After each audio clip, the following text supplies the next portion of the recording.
The Tournament of Power is getting crazier and crazier. And remember, you can watch every single episode on Verve, the new platform created by Crunchyroll, and not just Dragon Ball Super subtitled. You can watch tons of anime, including anime dubs. My Hero Academia, Attack on Titan, Monster Hunter. These are some of the newer dubs, but also you can get classic dubs like Cowboy Bebop, Yu Yu Hakusho, Fairy Tail, Soul Eater, and many more. And tons more coming in the future. The link is down below for a free trial. So this YouTube channel here, Geekdom 101, is almost at 300,000 subscribers, and I want to thank each and every one of you for that. And thus, tomorrow, right here on the channel, during my Dragon Ball Super Episode 99 preview video, I'm doing a huge giveaway, a special gift for 500 of you. First come, first serve tomorrow during my episode preview. Just want to let you guys know that tomorrow. Come back to the channel for sure. Subscribe, punch the bell if you haven't, of course. And as a thank you, of course, for you guys sticking with me. It means a lot to me. Now, let's get to business. Let's talk about Dragon Ball Super Episode 98. The Tournament of Power between the 8 universes continues. The title of the episode is Amujo Zetsubosuru Uchu. Pretty short compared to some of the longer titles. This translates to, oh, the uncertainty, the universe's despair. Oh, actually, I'm sorry, one more thing. Not only am I doing a giveaway tomorrow, but Monday I might actually have an even bigger announcement. I'm waiting for everything to get finalized, but lots of stuff going on, guys, so very excited. But let's talk about this episode. So this episode was pretty much all action. I mean, really, start to finish, this was an action-packed episode. Nothing but fights, and that's kind of what we're going to expect from this tournament. There's not too much story stuff to talk about, so I will give you guys the play-by-play, but the episode has a very ominous and creepy ending, and it looks like they might be teasing something which we as a community have discussed, you know, in the past few months. Yeah, very interesting. So the episode picks up where the last one left off, where Goku is surrounded by Universe 9, and throughout the majority of the episode, Ro, the Kai from Universe 9, is just talking all kinds of trash just throughout the entire thing. There's explosions everywhere. Goku, ever so confident, decides to take on Universe 9 by himself, specifically fighting the Trio of Dangers. That's pretty much who is the main antagonist of this episode, especially for the first half. So there are some reused animation shots here, bank animation. It really doesn't bother me. I said it last week in my preview.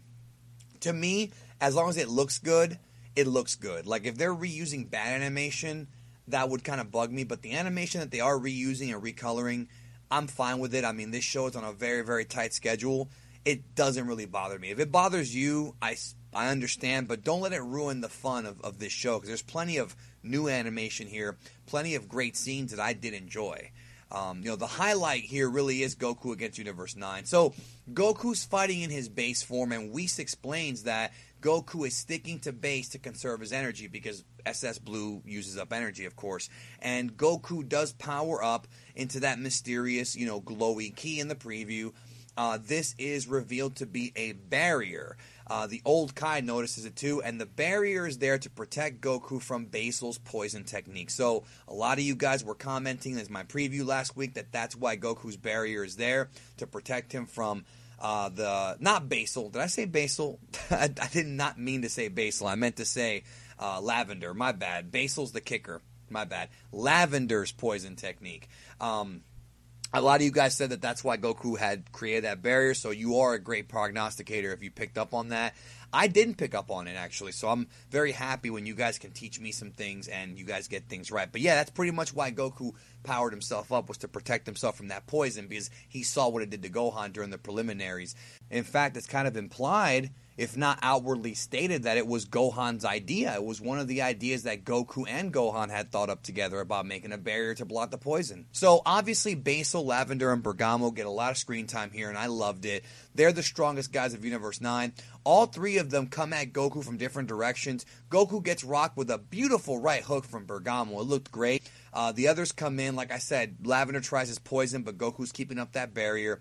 But he's having a hard time fighting off these three guys. He's pummeling them. He's doing okay, but he's not finishing them off. Of course, he's conserving energy for Jiren and some of the other more difficult people coming up.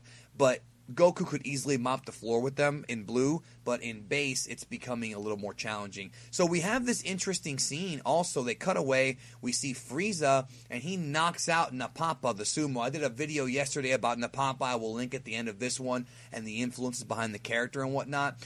He knocked out Napapa, but we don't actually see Napapa getting eliminated on screen. We don't see this, but Frieza knocked him out. And then this big green bat gargoyle guy. By the way, guys, the names of these characters, I don't remember all of them, so my apologies on that. I'm sure that Toei's going to reveal more detailed bios in the next few weeks. I know I keep saying that. I'm still waiting for it, but probably sooner than later. But actually, this guy, I do know his name. His name was Roselle, or Roseru. All of Universe 9 are puns on plants. He attacks Frieza, and Frieza blasts at him, and they tease Frieza killing him, but he doesn't kill him. Later on in the episode, it's funny because they really do tease that Frieza's going to kill him. They show the beam coming out of his finger, shooting towards the screen, and I was like, wait a minute, is Frieza going to break the rules here? But no, later in the episode, they did an awesome spot where he teases killing the guy. This is later in the episode, and instead, the green bat guy, fearing for his life, eliminates himself from the Tournament of Power, which is kind of weird considering that, buddy, you're going to die one way or another. If you eliminate yourself, you get what? A couple free minutes of life before you get wiped out anyways? It was weird, but I see why they did that. It was a total, copy of the 89 Royal Rumble with Andre the Giant eliminating himself when Jake Roberts came in there with the snake. Old school wrestling fans are going to remember that one. It really did remind me of that, and I did enjoy seeing that scene. So the Trio of Dangers use a move called the Danger Triangle, where this is awesome stuff. They create this perimeter, sort of like the Bermuda Triangle. This is the way I perceive the technique. And if you go in that perimeter, you're screwed. You know what I mean? I love this idea. The Danger Triangle. Vegeta, of course, notices that Goku's in trouble. He goes in there, and Vegeta is there with Goku, and they're kind of with their backs against each other, okay, I'm going to help you out here because you're in trouble, and they're facing off against Universe 9. Goku, of course, reminds us that he cannot sense their ki, which this was discussed before. Not being able to sense their energy makes them particularly troublesome and much more difficult opponents. Even though Goku is stronger than them at max power, without being able to sense their ki, it's a little bit tougher as a martial artist to be able to compete. So, of course, like I said, Ro is talking trash. The others from Universe 9 get involved. It's not just the Trio of Dangers anymore. The other three guys get involved, and it's basically set up to be Goku and Vegeta against all of Universe 9, or at least who's left of Universe 9, 2 versus 8. So, Vegeta attacks, but Goku was worried because he might get caught in that Danger Triangle. But Vegeta also puts up a barrier to protect himself. So Vegeta also knows how to protect himself from the poison, but he gets clawed by the Felicia chick with her long-ass nails. The girl in there, the cat girl, had these long nails, and she nailed Vegeta in the face. She nailed him, no pun intended on that. She's all over Vegeta, but then Lavender comes in and hits Vegeta in the body. So these guys fighting in their base are in trouble. Don't underestimate Universe 9. And her name is Hop. So Goku squares off against this giant gargoyle dragon-looking dude, and no effect. His blows have no effect. He has iron skin. This character really looks like something straight out of Dragon Quest. He's got big iron skin, and he breathes fire. We actually see him breathe fire like a dragon. This was very, very cool. Like I said, it sucks that these characters have so little screen time because I want to know more about them, and I want to know more about their techniques. So Vegeta's getting pounded here, but he still has his barrier up. Then we have the big Frankenstein guy. He shoots these ice spikes that actually freeze Vegeta's forearms. This is something out of reminds me of GT for some reason. I don't know, maybe the Ice Dragon. That's where it reminds me of. But I think his name was Confrey or Comfrey, something like that. It depends on what translation you go by. So they have this scene. I like this scene here where the cat girl and Lavender are fighting, and they both, I think it was Lavender, I don't really remember, I just saw the episode, but there was so much stuff that happened in this episode, you have to forgive me if I missed something, because so many things happen in this episode that I'm going to watch it like 3 or 4 more times. I'm telling you. I always say that, but I'm telling you because with this tournament, I was kind of fearing that there was going to be too much going on. So it makes it challenging for us to review these things without seeing it 3, 4, 5, 6 times. You know what I mean? Because there's so much stuff going on. So from what I remember, and I have in my notes here, they went at each other. Vegeta moved out of the way. I do remember this part. And she messes up as she slashes Lavender. So this distracts a bunch of dudes where Goku says, you know what, they're distracted. He transforms to a Super Saiyan and tosses out a whole bunch of people. Vegeta also makes a comeback. This is awesome stuff. I'm just having a ball right now. So they show this red guy with white hair, and his name was Oregano. And I easily picked up on what that was. At least I finally recognized, one of these puns quickly, because I know what oregano is, right? He fires like a spider web type of move on Vegeta. Like, it looks like a spider web. Like, it actually looks like it's from his veins, like Spider-Man. And I just got done watching Spider-Man. I watched Spider-Man Homecoming a couple days ago. There's a review over on World of Geekdom. I'll leave a link to that at the end of this video. Check that out if you haven't seen it. My review of Spider-Man Homecoming and why you should see that movie. Check that out on my second channel. So, anyways, enough of the cheap plug. Vegeta's done playing around, transforms to a Super Saiyan, knocks the Ice Guy and the Spiderweb guy out. They're done. So Universe 9's losing dudes at a rapid rate here.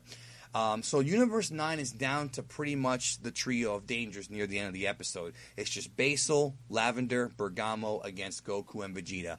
Really, really good action here. I enjoyed this so much. Yeah, some of it was reused animation. I don't care. It was put together so well that it did not hinder my enjoyment of this episode. I had no problem with it. So, great Sumitomo music. So the big finale of this fight, I love this so much. The trio of danger get together and do the triangle danger beam, where they all come together, they power up their red, blue, and yellow auras. It's literally like something out of Power Rangers, and they fire this huge beam at Goku and Vegeta. This combo beam. This was so freaking cool. I love this. So Vegeta and Goku both go blue really fast. They transform into their blue forms, and they both do Final Flash Kamehameha. Nozawa and Horikawa nailed this. They nailed it. How awesome the scream was. They do the Final Flash Kamehameha combo. They fire back at the danger beam or whatever. It rocks Basil, Lavender, and Bergamo. They have been eliminated. And as a result, Universe 9 is done. Universe 9 has been eliminated. Both Zenos are watching this on the God pads. They marked them off the list. Universe 9 is finished. Then we get to the grand finale of the episode. So as if that wasn't crazy enough, that was awesome. So the Daishinkan, the Grand Priest, makes a very, very creepy face. I made sure to catch that. And I'm really wondering if this guy has sinister motives. I may do a video about this in the future. I already covered it once with MJ. It's an old video we did about the possibility or the theory, because I'm not the only one who's talked about this, that the Great Priest and the angels may have sinister motives. They really, I think, are teasing that. So the Zenos so the Daishinkan makes this creepy face. The two Zenos, both point up, and they fire this big blast and literally wipe out the entire Universe 9. It's gone. But it's not just the universe, it's also the people in the bleachers. But the thing that really tripped me out was the fact that it wasn't, I really went into this thinking that the people in the bleachers were going to stay alive. They were going to stay there, and they were going to just watch the rest of the tournament and just maybe, fuse. Because one of the theories was that after the tournament was over, even though the universes may get wiped out, they were going to fuse everybody into one universe. That doesn't appear to be the case, because the survivors, the ones that were in the tournament on the bleachers, they're dead. They actually got wiped away. They literally vanished. The trio, Sidra, Ro, they are gone. They do not exist. This was crazy and very, very ominous.